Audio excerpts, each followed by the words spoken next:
This is Algebra 1, Lesson 5, Practice. The directions say to simplify. These symbols mean absolute value. What does absolute value mean? It means how far is this number from 0 on the number line. -4 is 4 spaces away from 0, so its absolute value is 4. B says the absolute value of 4 2/10. That's how far it would be from 0 on the number line, which would be 4 2/10. For C, we have an expression inside the absolute value. So we're going to need to do that first.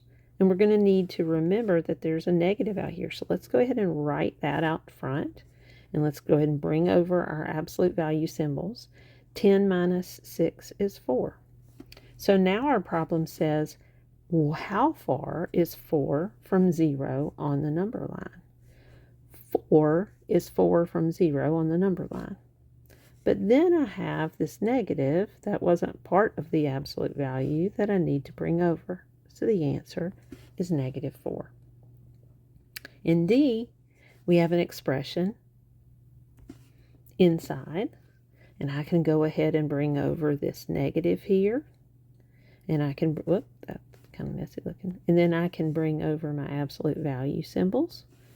-14 plus 6. Now, if you think about that on the number line, I'm going to the left 14, and then I'm turning around and coming back to the right 6. That may help you think about, you're still going to be on the left side of the number line, aren't you? And you're going to be at -8. -14 plus 6 is -8. So see, I can think about that number line, and it can help me know what the answer will be.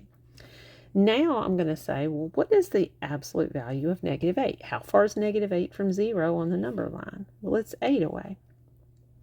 And I still have this negative symbol, so I'm going to bring that negative symbol over, and the answer to the expression, the entire problem, is -8.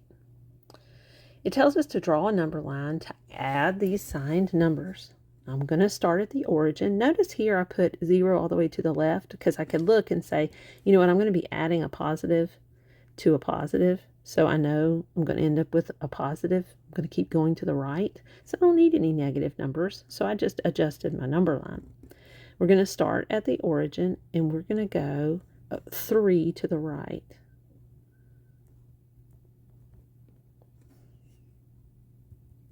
And then from there, I'm going to go 2 more to the right.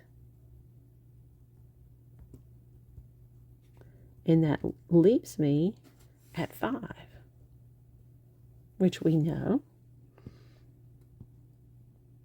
Hopefully it's helping you, though. When you already know how to do something, you may be thinking, oh, I don't want to have to learn a new way to do it. And I understand that. But they're giving you problems you could do on your own in your head without this method so that it's easy for you to learn this method. So take the time to learn and draw the number lines because it will really help you with what's coming later. For F, they want us to go in the negative direction.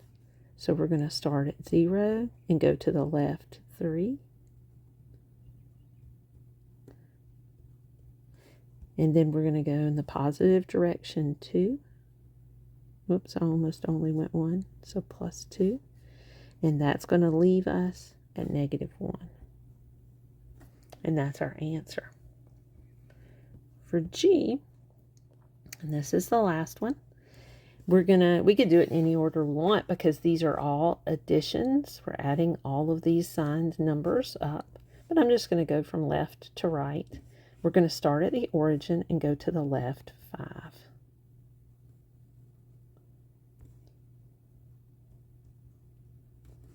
Took care of that. Then we're going to go from that point +2. 2 in the right direction. And that leads us here. Then we're going to go 3 in the negative direction.